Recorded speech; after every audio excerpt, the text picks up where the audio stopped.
Muito bem, amigos da Escola Diaconal São Lourenço, da Diocese de Bragança. Mais uma aula de História da Igreja. Esta é a aula número 21, e nela nós vamos abordar um pouco sobre o calvinismo e anglicanismo. São duas, diríamos assim, duas doutrinas, né? O calvinismo protestante, de cunho protestante, e o anglicanismo tem um outro aspecto um pouco diferente. Mas, em definitiva, se separaram da igreja. Mas antes de começar, eu queria fazer um resumo. Eu não fiquei muito satisfeito com a explicação um pouco corrida da última aula, na qual nós acabamos falando do protestantismo, de como Lutero, como que aconteceu com Lutero e como as coisas se desenvolveram, tá? Então, vamos falar um pouco mais sobre Lutero, que eu acho importante recordar aquelas coisas, inclusive algumas coisas mais que eu acabei esquecendo, omitindo não voluntariamente, mas involuntariamente, né? Bom, a reforma protestante que Lutero começou, na verdade ele começou, mas outros continuaram, significou um grande cisma na igreja. Este cisma é reconhecido ou é nominado, chamado assim, como reforma protestante. Reforma protestante. Na verdade, não reformou nada, mas criou um cisma, uma separação, e uma boa parte dos católicos acabaram aderindo às novas ideias de Lutero e se separando da Igreja Católica Romana Ocidental. Recordem que já tínhamos tido um outro cisma no Oriente, pelo qual os ortodoxos, a Igreja Ortodoxa, se separou da Igreja Católica. Lutero era um frade agostiniano.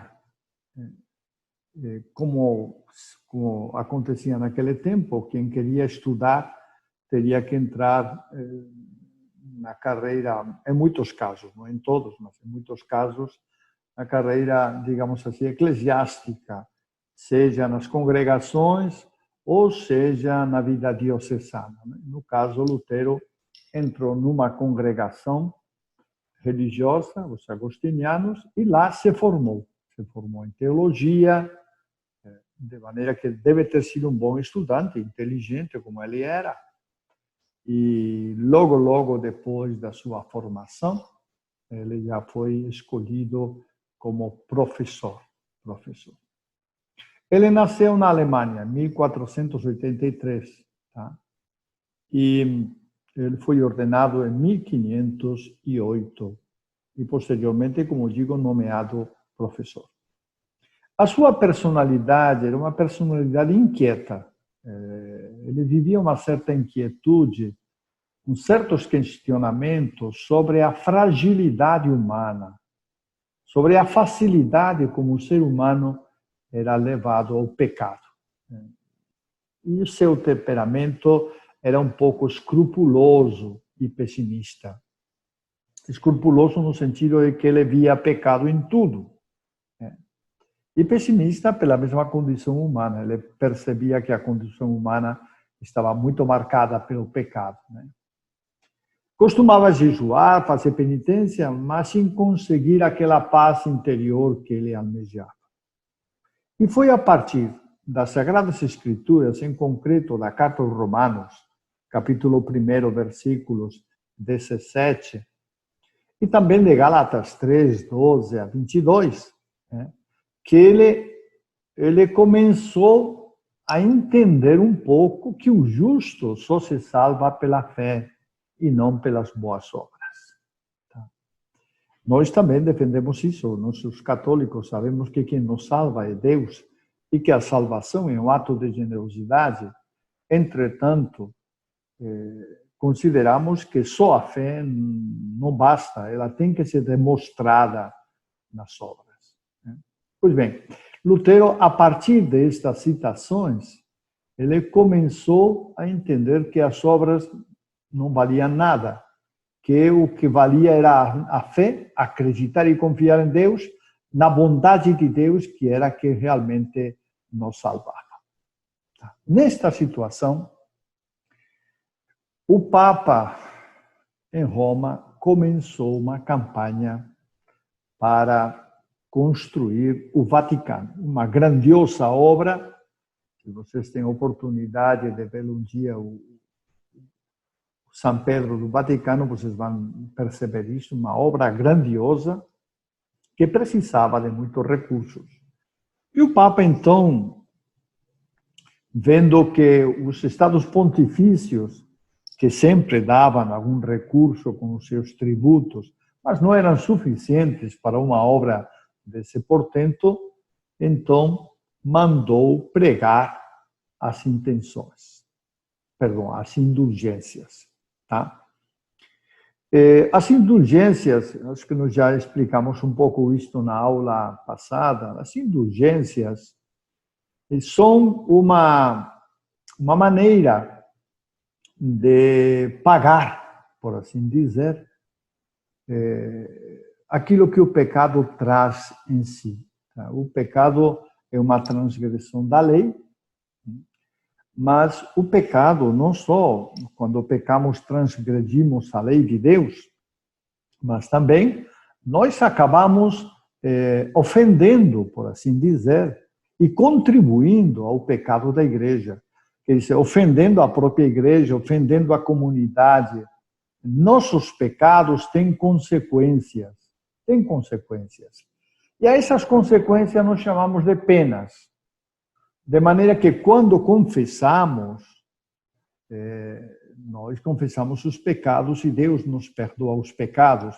Mas as penas é necessário também, digamos assim, serem pagas, serem ressarcidas para que realmente fiquemos em condição de pessoas limpas e sem dever nada à comunidade eclesial. Né? Eu sempre coloco um exemplo daquele que roubou alguma coisa e vai se confessar. Roubou, suponhamos, uma galinha do vizinho, um porco, um boi, o que vocês queiram, e vai se confessar. Ele, pelo seu arrependimento dos pecados, ele recebe o perdão, mas o sacerdote vai dizer para ele, bom, agora, depois de que Deus te perdoou, agora você precisa resolver este delito que você cometeu, esta pena que você cometeu, esta falha contra alguém que você cometeu, restituindo aquilo que você roubou. Por isso tem a penitência, que o sacerdote, após a confissão, coloca. Agora, como penitência, você vai rezar isto, vai fazer aquilo. No caso do roubo, quase sempre a penitência é devolver o que você roubou.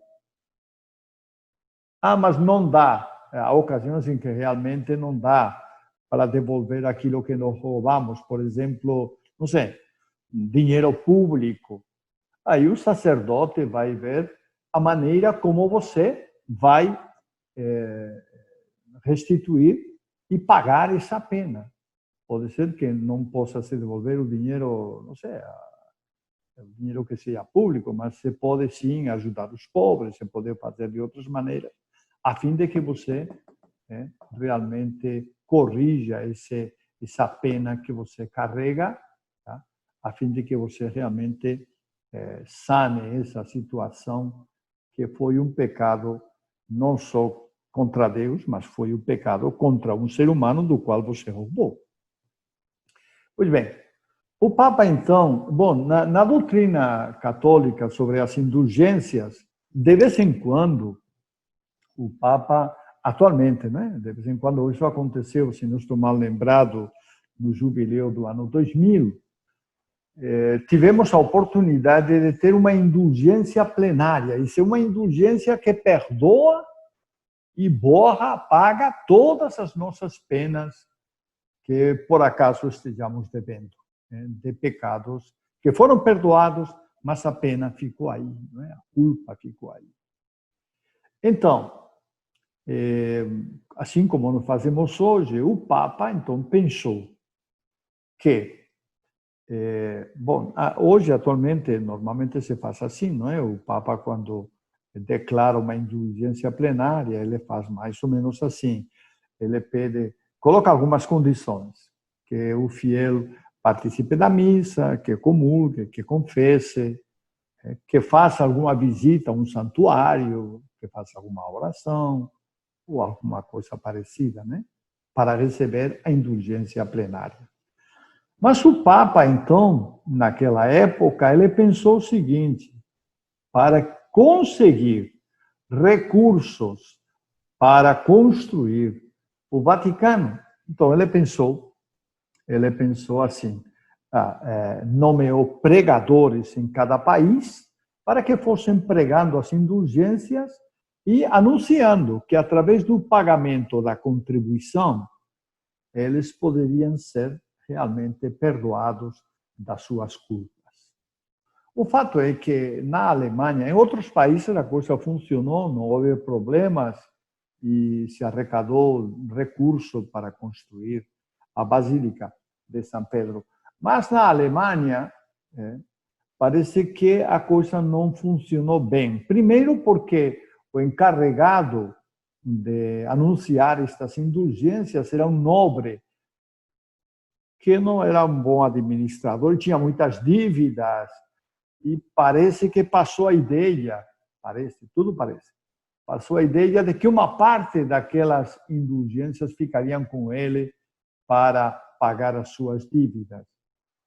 O certo é que, quando o pregador oficial chegou, não foi bem entendido, e aí veio toda a confusão sobre as indulgências. Então, como era costume naquele tempo, Lutero escreveu 95 teses, que eram 95 questões, né, que ele queria discutir. Naquele tempo, quando alguém queria discutir teologia, questões de teologia, outras questões, afixava as teses na porta da igreja, marcava dia e hora para poder discutir. E foi isso que Lutero fez. Lutero marcou as 95 teses lá na porta da igreja, tá? E aquelas 95 teses foi uma revolução. Eu recordo para vocês algumas delas. Por exemplo, a tese número 5 dizia assim, que o Papa não só pode perdoar as penas, mas que ele mesmo tenha imposto, não outras penas, né? Dizia assim. A tese 8 e a 29 dizia que as indulgências não podem ser aplicadas às almas, né, daqueles que já faleceram. Na tese 36 e 37 falava que a verdadeira contrição confere ao cristão o perdão do pecado e da culpa, das duas coisas, a verdadeira contrição. A tese 6 e 7 dizia que a igreja não transmite o perdão de Deus, só pode reconhecer quando o fiel foi perdoado. Bom, essas são algumas das teses, então, que Lutero afixou na porta da igreja. Isso foi toda uma revolução. Eu explico também no texto que a coisa se complicou porque a situação política do momento da Alemanha era uma situação singular. Reinava na Alemanha o imperador Carlos I da Alemanha e V da Espanha. Este imperador realmente ele tinha um território imenso para cuidar. Era toda a Alemanha, a Áustria toda também, os Países Baixos também, e, além disso, Espanha e só Espanha, Portugal não, tá? Então, o imperador tinha umas relações com os nobres, com os príncipes alemães um pouco difíceis, porque não o aceitavam muito bem. Entretanto, o imperador tinha muito poder e os príncipes não se sentiam na condição de enfrentá-lo diretamente. Por trás, murmuravam e falavam dele, mas pela frente não se atreviam. Quando apareceu esta questão, que não é uma questão política, mas que é uma questão religiosa, os príncipes aproveitaram então para marcar as diferenças. Eu recordo que toda esta questão foi tratada numa dieta, a dieta de Worm. A dieta é uma assembleia política. Nesta dieta de Worm, o imperador estava presente e Lutero se fez presente para defender as suas teses. Como Lutero não voltou para trás, ele foi condenado nesta dieta e condenado à morte. Mas os príncipes acabaram o protegendo e o esconderam durante algum tempo em algum dos seus palácios, protegendo do imperador. Tá? Desta maneira, Lutero se salvou a vida, salvou totalmente a vida. Né? Durante esse tempo que ele esteve escondido, ele revisou toda a doutrina e foi descartando algumas coisas. Veja bem que, inicialmente, Lutero não descartou todos os sacramentos. Isso ele vai fazer depois. Praticamente vai ficar só com o sacramento do batismo. O resto dos sacramentos vai dizer que não servem, não são sacramentos. Ele vai aproveitar este tempo para escrever, para traduzir a Bíblia ao alemão. Ele vai aproveitar este tempo também para refletir ainda mais sobre um movimento que vai aos poucos se consolidando. Porque das diferenças de religião passamos então às disputas políticas. E aí os príncipes que acolhem essas novas ideias se defendem do imperador sobre a liberdade religiosa que podem ter. Enfim, é uma maneira de contrarrestar, por parte dos príncipes que apoiam Lutero, contrarrestar a influência do imperador. Por isso que realmente Lutero sempre contou com o apoio dos príncipes. Né? Aos poucos, a revolta vai se instalando e não só o povo, mas também na vida consagrada, as freiras, etc., vão, então, aderindo a esta nova reforma instaurada por Lutero.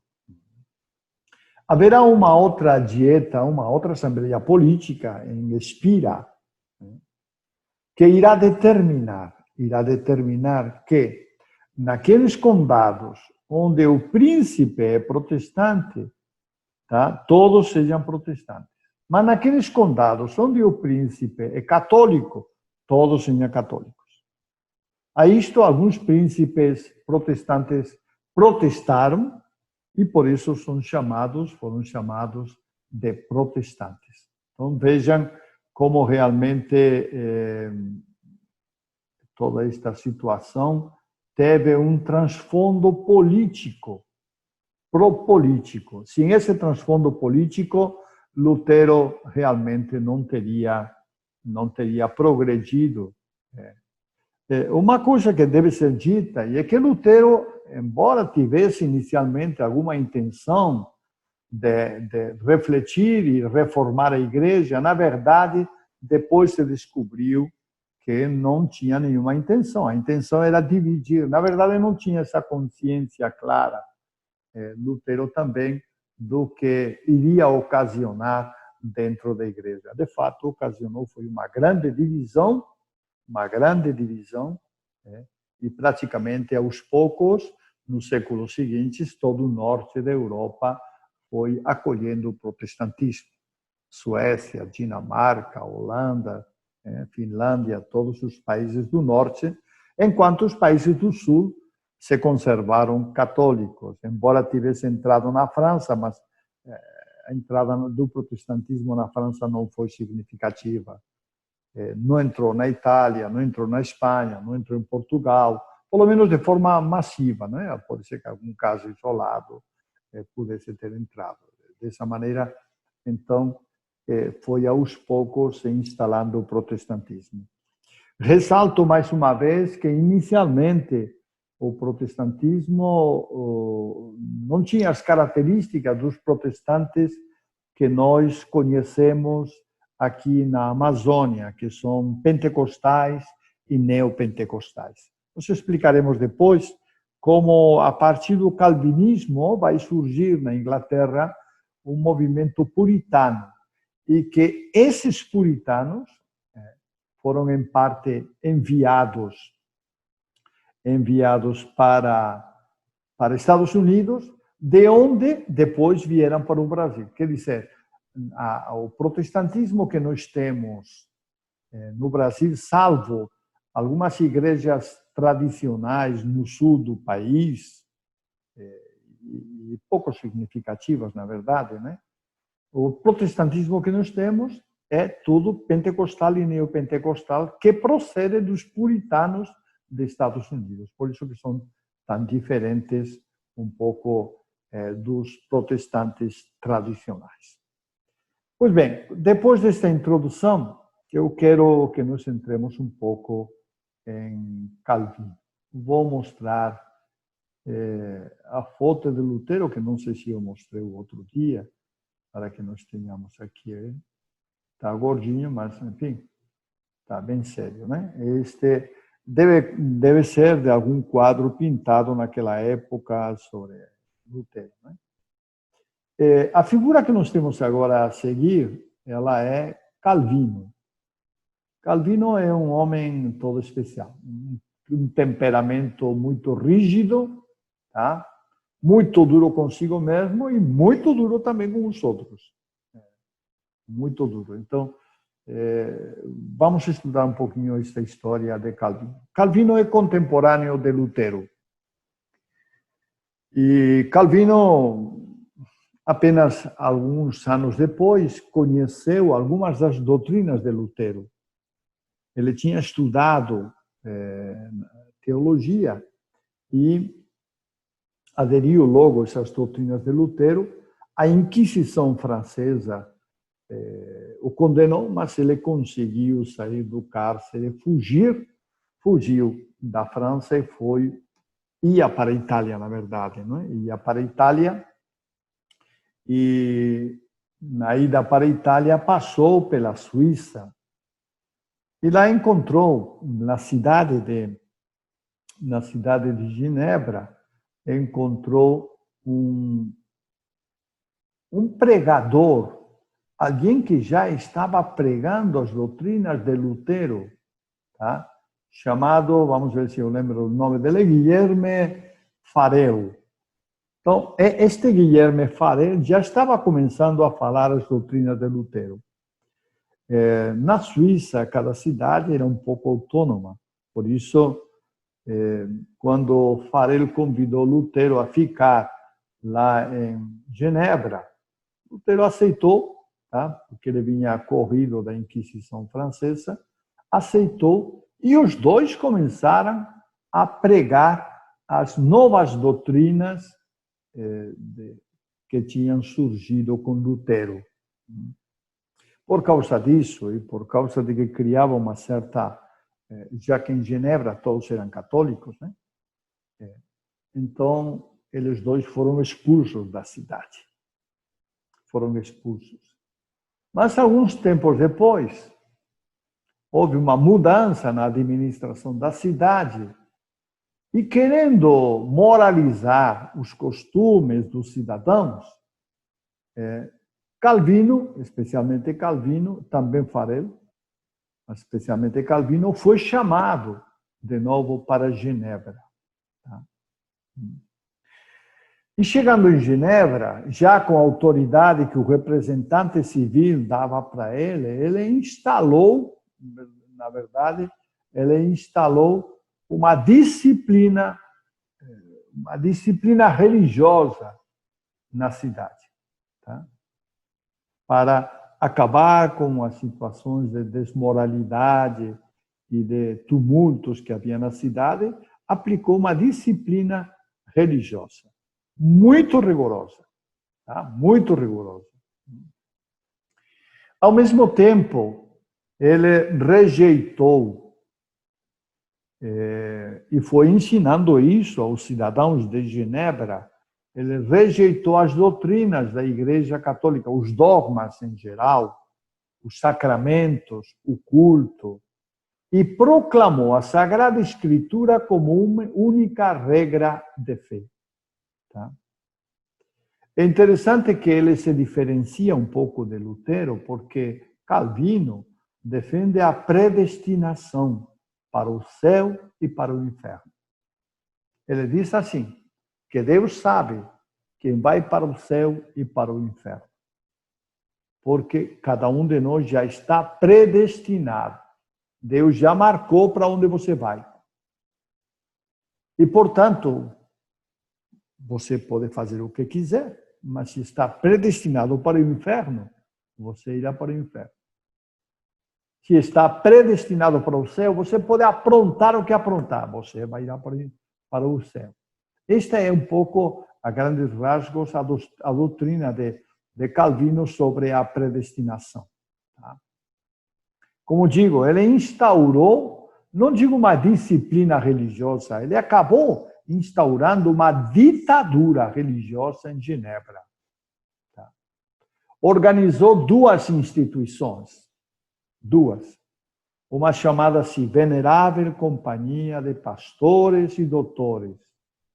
Esta instituição se encarregava do magistério, tá? De ensinar, de pregar, porque não só ele pregava, ele também tinha pastores, Então, Venerável Companhia de Pastores e Doutores, que, como digo, se encarregavam de pregar nas celebrações e fora das celebrações. E a outra instituição, isto é curioso, tá? É o consistório, que era mais ou menos uma espécie de Inquisição medieval. Inquisição medieval. Vocês devem recordar que numa aula anterior, falando do Miguel,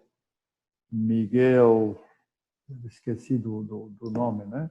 Um frade cientista que descobriu a dupla circulação sanguínea no ser humano, no pulmão e no resto do corpo, né? Ele foi condenado precisamente, passou por Genebra, ele foi condenado pelas suas teorias da dupla circulação. Este consistório, como digo, uma espécie de Inquisição medieval, o condenou à fogueira, né? E ele realmente foi morto na fogueira. Tá? Então, diríamos assim que Calvino instituiu, por um lado, os pastores para a pregação, por outro lado, o consistório para a punição. Instaurou uma verdadeira ditadura religiosa. Tá? A igreja de Calvino, ele mesmo a chamou de a igreja reformada. Então, quando ouvirmos falar de igreja reformada, é a igreja do Calvino. Calvino. O calvinismo, posteriormente, se propagou por outros países, se propagou pela França, e também porque Genebra fica muito perto da França, também por Inglaterra, após a entrada do protestantismo e de algumas ideias diferentes na Inglaterra, também se propagou por lá, Holanda também, e posteriormente da Inglaterra passou para Estados Unidos. A corrente do calvinismo que passou para a Inglaterra era uma corrente puritana. Era formada por pessoas extremamente rigorosas, igual que Calvino, tá? Que não aceitavam os outros e que viviam até de uma maneira toda especial. Então, esses aí foram os que acabaram sendo mandados para Estados Unidos e lá realmente se espalharam por todo o território, e de lá é que nós recebemos os nossos pastores e missionários dos Estados Unidos que vieram aqui ao Brasil a instalar o pentecostalismo e o neopentecostalismo. O sistema, o fato mais claro é, por exemplo, o fundador da Assembleia de Deus, ou os fundadores, que eram da Suécia, e estavam nos Estados Unidos, de onde absorveram todo o puritanismo, e eles foram os que apareceram em Belém, formando aqui a primeira comunidade pentecostal. Então, este é o Calvino. Calvino. Ele é, como digo, contemporâneo de Lutero, embora, eu não sei se eles se conheciam, né? Mas tinha muita afinidade.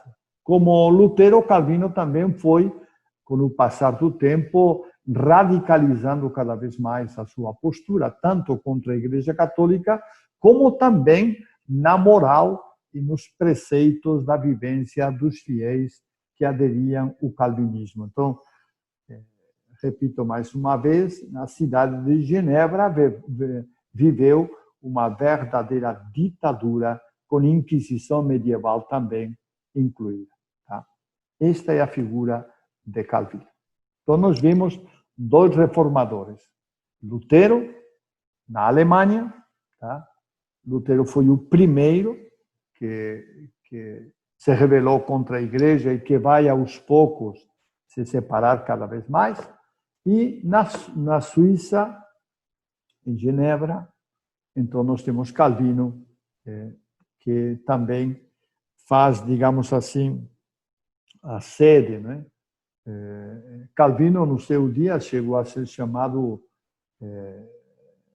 o Papa protestante, e Genebra foi chamada da Roma protestante. Quer dizer, para vocês perceberem como realmente todos esses assuntos, na sua época, estavam muito vivos e radicalizados por todos os lugares. Nós já falamos um pouquinho sobre, quando falamos dos papas, da reação inicial. O Papa inicialmente acreditou que a revolta de Lutero era mais uma discussão entre frades, não é? Que as coisas com o tempo iam se acalmar. Só muito depois, quase 30, 40 anos depois, é que o Papa e os papas que sucederam perceberam a gravidade do protestantismo e começaram então a pensar num remédio. Qual foi esse remédio? Foi o Concílio de Trento, que nós veremos logo mais. Mas antes de passar para o Concílio de Trento, nós vamos tratar um outro cisma, uma outra divisão da igreja. E este vai ser o cisma anglicano. O cisma que vai acontecer dentro da igreja da Inglaterra. A Inglaterra, como todos os países europeus, a Inglaterra era católica. Muitos séculos de tradição católica, desde que os saxões e normandos foram convertidos. A Inglaterra toda, a Inglaterra, Irlanda também foi católica. E é bom dizer que da Inglaterra e da Irlanda, em algum momento histórico, migraram monges para a Europa que evangelizaram e trouxeram uma verdadeira reforma dentro da igreja, especialmente nos mosteiros. Então, tinha uma longa tradição de catolicismo. Bom, o mesmo que a Alemanha também, e a Suíça também. Toda a Europa era católica. apesar dos escândalos do papado, acho que muitos escândalos só ficavam em Roma e não acabavam chegando a outros lugares, apesar dos escândalos dos papas, como nós já vimos um pouco na Idade Média, e também no Renascimento, que também no Renascimento nós tivemos papas que realmente deram péssimo exemplo, tá? Como Alexandre VI, do qual já falamos, né?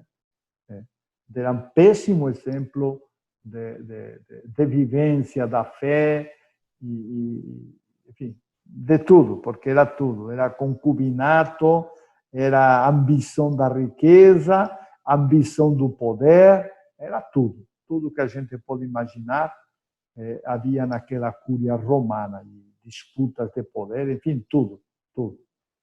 Disputa de poder e amantes, papa com amante, e cardeais também, com filhos, enfim, uma confusão danada que nós já temos visto um pouco nesses dias.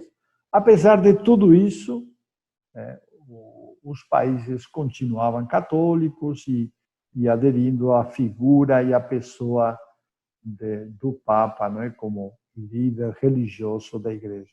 Enfim, tudo isso com o protestantismo, com Calvino e agora com o cisma anglicano vai se derrubar e eu penso que também acabou também ajudando a purificar o papado. As besteiras que os papas e os cardeais faziam em Roma, a partir de agora, especialmente a partir de Trento, vai acabar. Nós vamos ver como Trento vai ser um concílio realmente para valer, um concílio que vai tratar as coisas de doutrina, mas vai tratar também as disciplinas. Muitas coisas que nós temos hoje, por exemplo, sobre o fato de que o pároco tem que morar na paróquia, o bispo tem que morar na diocese, não pode sair por muito tempo, né? Eu, por exemplo, não posso me ausentar um ano da diocese, a não ser por um motivo justificado. Eu estou doente, vou me tratar em São Paulo, tudo bem. Mas sem motivo, dizer, vou ficar em São Paulo aqui umas férias de um ano e tal. Eu não posso me ausentar, porque a partir, precisamente, de Trento, isso foi decretado e isso está presente no Código de Direito Canônico. Por que Trento falou isso? Porque realmente os bispos e os párocos daquela época, lembrem que compravam os cargos, tá? Investiduras leigas e simonia. Então, compravam os cargos e só interessava rendas, mas não interessava morar no convento, na diocese, na paróquia. Aí eles moravam onde eles queriam, só recebiam as rendas da abadia, da diocese, da paróquia. Tá, né? Então, para acabar com isso, Trento mandou que os párocos, bispos, abades, todo mundo morasse lá no espaço onde realmente administrava. Bom, mas vamos entrar um pouco no anglicanismo, que é um tema que também vem profundamente o religioso misturado na política. Aliás, o caso do anglicanismo acho que é mais político que religioso. Tá? De fato, hoje as igrejas anglicanas são muito parecidas com as igrejas católicas, com a Igreja Católica, né? Na liturgia, na disciplina, nas ordenações, enfim, em tudo. Tem algumas diferenças, claro, ultimamente, por exemplo, os anglicanos dos Estados Unidos estão ordenando homoafetivos, homossexuais. Inclusive, o bispo tem o seu marido, vai saber a sua mulher, né? Um outro homem convive com ele. Enfim, essas coisas assim, meio esquisitas. Né? A ordenação de mulheres também. Enfim, nisso tem algumas diferenças, mas não são grandes as diferenças com os anglicanos. Vejamos então um pouco da história, que isso vai nos ajudar a entender. Tá. Tudo começou com o rei Henrique VIII. E vamos ver este senhor, vamos ver a foto dele para que vocês também o conheçam.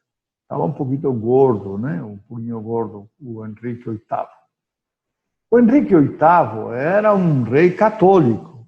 Um rei católico. Inclusive, ele escreveu, nos primeiros anos do protestantismo, ele escreveu algumas obras sobre defendendo os sacramentos, defendendo a igreja. Então, é interessante porque ele realmente escreveu algumas coisas sobre a igreja, né? Agora, o problema aconteceu que este homem era um homem mulherengo, teve mulheres que não acabavam mais, né?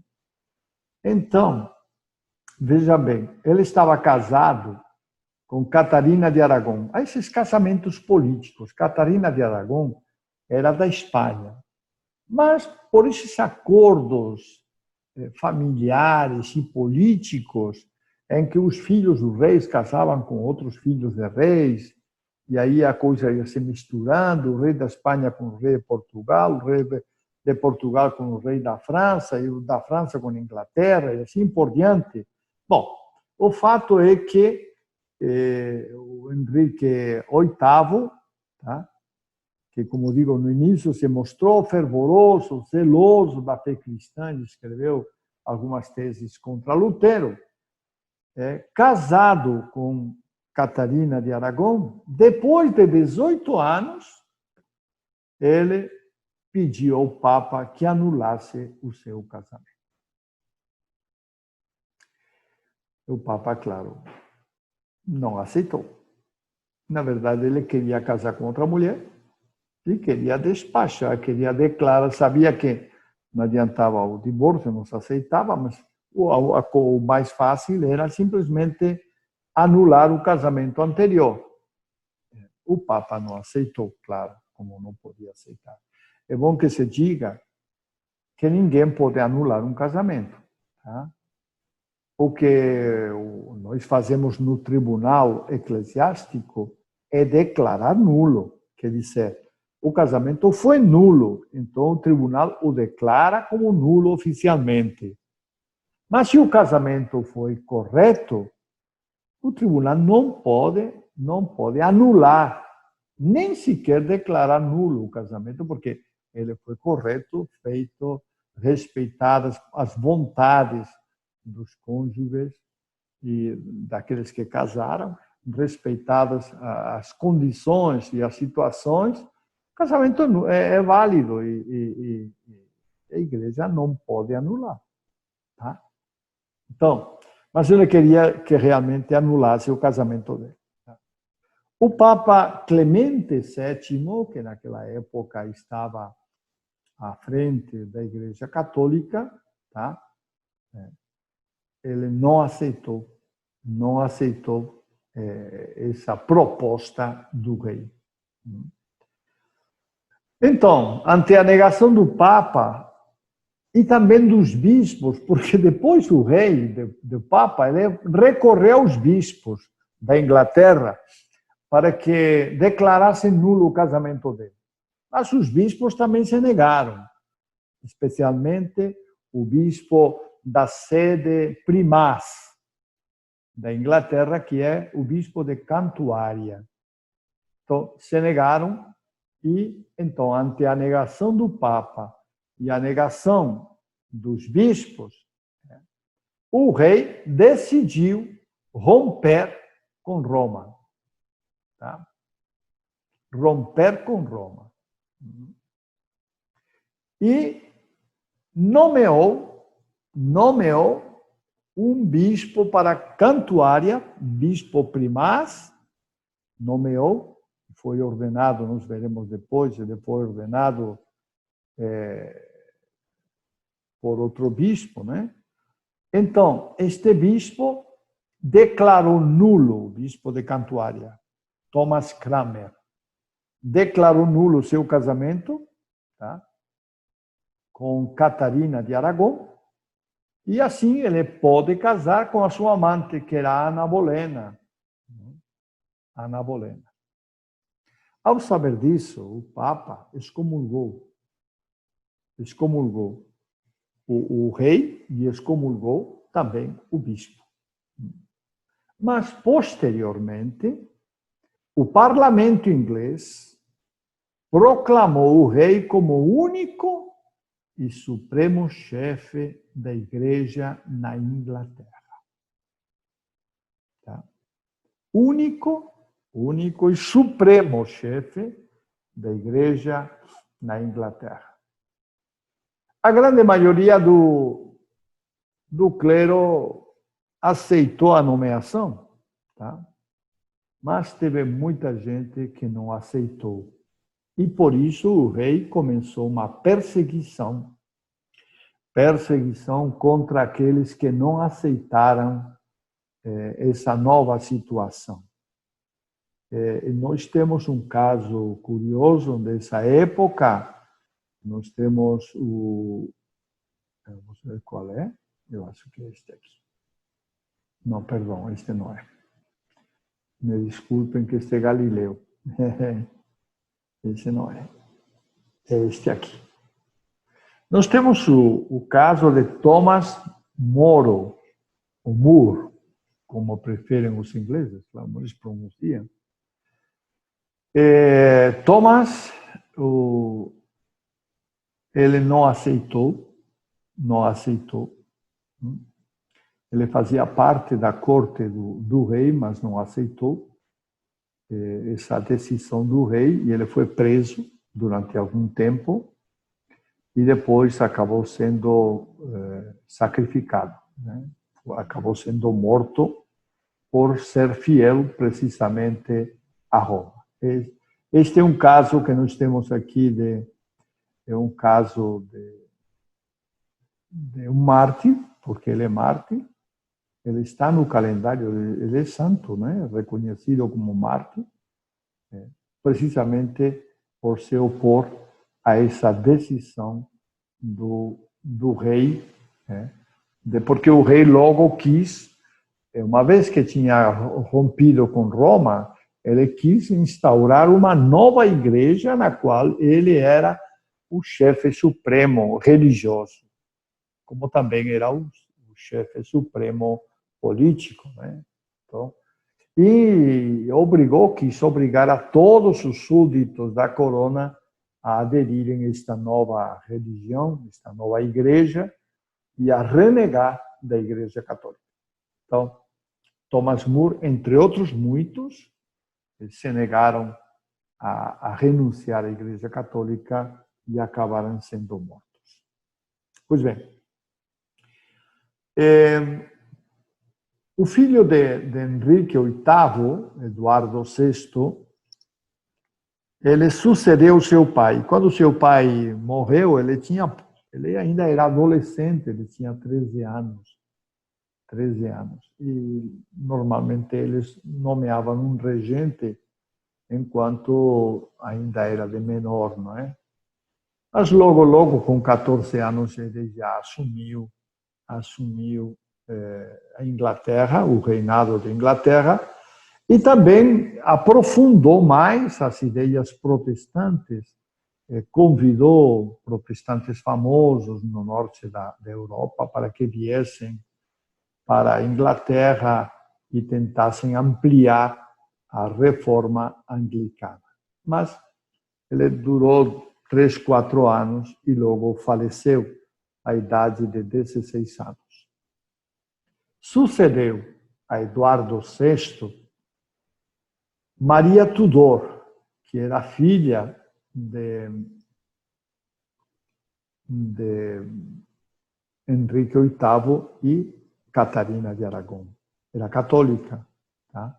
Por isso, por uma ordem real, ela acabou com todo o que tinha de protestantismo e voltou à comunhão com a Igreja Católica, a Maria Tudor. Tá? O parlamento votou, claro, por influência dela, uma nova união com a Igreja Católica. Tá? E a rainha tomou, inclusive, medidas extremas contra os separados. Né? Mas ela não durou muito tempo, ela morreu logo, reinou só durante 6 anos. E quem sucedeu Maria Tudor porque ela morreu sem deixar herdeiros, foi a filha de Henrique VIII e Ana Bolena, que se chamava Elizabeth. Elizabeth reinou durante 45 anos. Ela teve uma vida longa e foi uma grande rainha. Expandiu o império, enfim, foi uma rainha realmente à altura, né? À altura. Mas Elizabeth era, embora inicialmente na coroação dela tivesse prometido defender o catolicismo, ela era católica, mas aos poucos, por questões políticas, ela foi se inclinando para o protestantismo. Para o protestantismo. E aí, o parlamento, mais uma vez, porque os parlamentos muitas vezes fazem o que os reis querem, o parlamento, mais uma vez, então, vai declará-la como suprema autoridade no reino para assuntos espirituais e para assuntos temporais. Quer dizer, ela vai ser reina absoluta, tanto nas questões políticas e temporais, como também nas questões espirituais. Tá? Ela exigiu dos ingleses um juramento de supremacia, quer dizer, este primado dela, esta posição dela de ser autoridade religiosa e política, ela quis impor aos ingleses, aos seus cidadãos, mas a maior parte dos bispos não aceitaram este juramento e foram encarcerados. Só um aceitou, dos 16 que havia naquela época na Inglaterra, só um aceitou. Ela encontrou um problema. O problema é que, com esses bispos presos que não queriam acatar esta nova realidade, este juramento de supremacia, este juramento e reconhecimento dela como líder espiritual e como líder também política, ela se encontrou com um problema, é que não tinha bispos. E aí, então, decidiu nomear como bispo de Cantuária aquele que era o capelão do seu palácio, Mateus Parker, que foi ordenado às pressas e de madrugada, segundo o novo rito, o rito que Eduardo VI tinha proclamado, elaborado pelos seus colaboradores, né, porque ele era um adolescente, e que tinha proclamado para todo o reino. Então, nesse novo rito, o Mateus Parker é ordenado bispo, e a ordenação em si, ou melhor, o bispo ordenante era válido, ele podia ordenar. Mas nós vamos ver como a ordenação foi nula. E isto trouxe um grande problema para a igreja na Inglaterra. Um grande problema. Tá? A questão se alongou por séculos. Se alongou por séculos, porque a Igreja Católica então ficou estudando a questão da validade da ordenação do Mateus Parker. Porque o Mateus Parker depois ordenou outros bispos e ordenou o resto da hierarquia. Tá? Mas a questão era saber se a validade, se a sua ordenação tinha sido válida. O Papa Leão XIII, já no século XIX, 1896, como digo, depois de muitas décadas de estudo, chegou à conclusão de que a ordenação do Mateus Parker era inválida. Era inválida. E trouxe dois motivos para declarar isso. O primeiro, dizia o Papa, era insuficiência do rito. O novo rito, proclamado por Eduardo VI, era uma reforma do rito tradicional católico, que acabou omitindo acabou omitindo que a missa é sacrifício de Cristo perpetuado sobre os altares para o ministério dos sacerdotes. Tá? Acabou esquecendo, nesse rito, de citar qual é a função da missa como ministério, como sacrifício de Cristo. Tá? Então, o Papa julgou que o rito era insuficiente para a ordenação. Deveria ter havido uma declaração explícita sobre a missa como sacrifício de Cristo perpetuado pelos sacerdotes. E o segundo motivo foi a falta de intenção. O ordenante queria constituir uma nova hierarquia diversa daquela que Cristo fundou, desvinculada do santo sacrifício da missa e desvinculada também de Roma. Por isso o Papa argumentou que a ordenação de Mateus Parker e todas as ordenações posteriores foram inválidas. Isto trouxe um problema sério, que até hoje está presente na Igreja Anglicana. Veja bem, no ano 2000, acho que foi o ano 2000, o Papa São João Paulo II acolheu alguns irmãos anglicanos que se converteram ao catolicismo. Eles eram sacerdotes e alguns deles bispos na igreja deles. Tá? E como iria ficar a situação destes sacerdotes? Seriam simplesmente incorporados à Igreja Católica?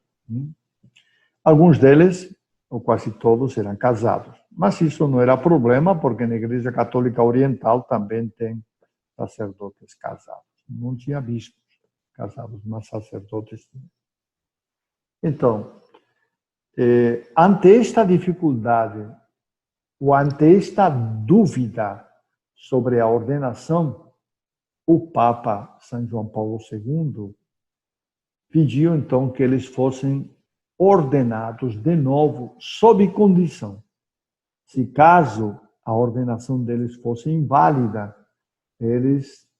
a ordenação que receberam, a segunda ordenação, não seria válida. Mas se caso a primeira ordenação fosse realmente inválida, esta segunda ordenação seria válida e os tornaria sacerdotes de novo. Tá? Então, esse grupo de padres, acho que tinha um bispo, mas o bispo não era casado. Não era. Mas tanto o bispo como os padres passaram por esse processo. O bispo também foi depois, primeiro ordenado padre, depois ordenado do bispo, por causa desta dúvida. E é que durante mais de 100 anos, não houve ordenações que não fossem ordenações de bispos ordenados por Mateus Parker. Quer dizer, durante 100 anos, uma geração inteira viveu, tá, que foi ordenada por Mateus Parker. Então, praticamente eram todos, existe sobre todas essas ordenações a suspeita de que realmente não eram ordenações válidas. Isso existe até hoje. De maneira que se algum anglicano sacerdote passa para a Igreja Católica, a Igreja vai ordená-lo de novo, para confirmar que ele realmente é sacerdote de Cristo Jesus. Bom, a rainha Elizabeth, que, como digo, foi uma grande rainha desde o ponto de vista social, político e tal, promoveu uma liturgia que ainda conservava elementos tradicionais da Igreja Católica, e que não foi aceita por todos os ingleses. A partir dessa reforma, houve um racha, de alguma maneira, sem deixar a Igreja Anglicana, mas se formaram duas tendências, duas linhas. Né? Nesta reforma litúrgica, recordem que ela é a líder, a chefa da igreja, como atualmente é a rainha da Inglaterra. Ela é a chefa da igreja, a autoridade da igreja é a rainha da Inglaterra. Tá? Hoje também. Tá? Então, nesta época, ela quis promover essa liturgia e conservou muitos elementos da Igreja Católica. Por exemplo, o canto gregoriano, o uso do órgão, a cruz, né? Os paramentos, eles usam paramentos como nós, os dias festivos, o calendário litúrgico, etc. Outras coisas também. Então, como digo, a partir disto se formaram duas tendências. Uma tendência que aceitou esta reforma litúrgica, aceitou tranquilamente, e uma outra tendência que originalmente trazia, digamos assim, teologia do calvinismo, que não aceitou, porque eles queriam uma igreja absolutamente pura, sem nenhum rasgo da Igreja Católica. Tá? É uma igreja, segundo as Escrituras, e nada mais. Este grupo recebeu o nome de puritanos. Eu vou mostrar aqui para que a gente possa ver um pouquinho sobre isso. O grupo dos puritanos. Onde é que estão os puritanos? Eu acho que eu me perdi com eles. Aqui nós temos a Elizabeth, tá? Bem enfeitadinha. Vejam que as duas mãos estão ocupadas, né? De um lado tem um cetro real, do outro lado tem um cetro religioso. Ela é a chefa das duas a autoridade das duas realidades, né? Tanto da Igreja Anglicana como do reino da Inglaterra. Não encontrei os puritanos, acho que os bichinhos se perderam por aí e não acabei de encontrá-los, né? Mas estavam por aqui, mas eu acabei por perdê-los. Bom, então, como ia dizendo, os puritanos não aceitavam nada que viesse da Igreja Católica. Em parte porque eles tinham toda a formação calvinista, de Calvino. Lembrem de Genebra. Calvino, que era extremamente radical, extremamente autoritário, um ditador mesmo. Religioso, mas ditador, né? E que impunha sobre os fiéis uma maneira de vestir, uma maneira de se comportar, uma maneira de rezar, uma maneira enfim, de se relacionar, totalmente puritana. E Elizabeth teve algum problema com estes puritanos, porque eles protestaram sobre a reforma litúrgica. Tá? Como digo, desejavam uma igreja totalmente pura. Mas o problema é que estes puritanos começaram a fundar igrejas na Inglaterra. E aí, claro, e fundar igrejas independentes do anglicanismo. E aí a rainha não aceitou. Não aceitou de jeito nenhum. E começou uma perseguição contra eles. E a solução que a rainha encontrou para se desfazer deles na Inglaterra foi facilitar a sua ida para Estados Unidos. Eles chegaram, inclusive, a fundar uma igreja que eles chamavam de congregacionalismo na Inglaterra, diferente do anglicanismo. Por isso que a rainha não aceitou, e dizem que em torno de 20 mil, durante o tempo da rainha, 20 mil puritanos foram embarcados e enviados para Estados Unidos. Em Estados Unidos, eles povoaram, vocês sabem que nos Estados Unidos havia povos indígenas, mas os ingleses nunca falam disso, claro, né? Falam de que nós matamos os indígenas, os espanhóis e os portugueses, mas eles não falam os que eles mataram lá, que não deixaram nenhum, nem para mostrar, né? Então, eles foram tomando as terras dos ingleses, se instalando naquelas terras, e hoje em dia a raiz puritana ainda é muito forte nos Estados Unidos. Inclusive tem algumas igrejas, não recordo o nome de uma delas, que elas não aceitam nada da modernidade. Vivem ainda como se fosse no século XVIII atrás, né? São os grupos puritanos. Pois bem, como dizia antes, é destes grupos puritanos que vão chegar os missionários para anunciar o pentecostalismo no Brasil. Por isso que nós temos tanta dificuldade de diálogo ecumênico com estes grupos, porque assim como seus antepassados rejeitavam a Igreja Católica, não queriam nem vestígio dela na liturgia, assim hoje também rejeitam a Igreja Católica e não querem nenhuma relação, porque acham que nós somos do demônio e já estamos no inferno. Enfim, minha gente, isto foi um pouco sobre o anglicanismo. É interessante, nós estaremos na próxima aula tratando disto.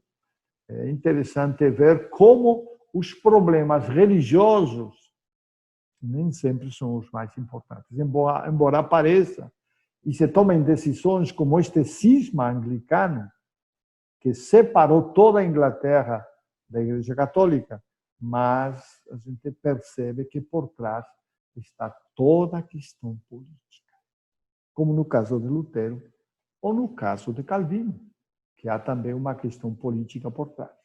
Tá? Então, a gente questiona a vontade e a legitimidade destas reformas que não nasceram do amor à igreja, não nasceram do amor à igreja, nasceram muitas vezes do orgulho humano e da ambição. O diabo trabalhou bem. O diabo trabalhou bem. Mas, enfim, a nós resta orar também, continuar orando e pedindo ao Espírito Santo pela unidade dos cristãos.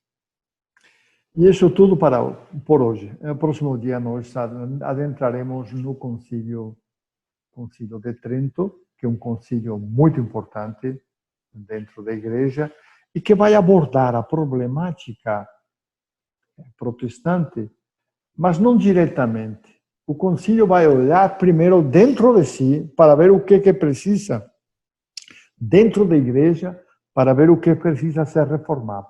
Depois é que dará algumas normas a respeito do protestantismo, mas inicialmente a reforma é dentro da Igreja. Muito bem, fiquem na paz de Deus e até o próximo dia, se Deus quiser, tá? Tchau.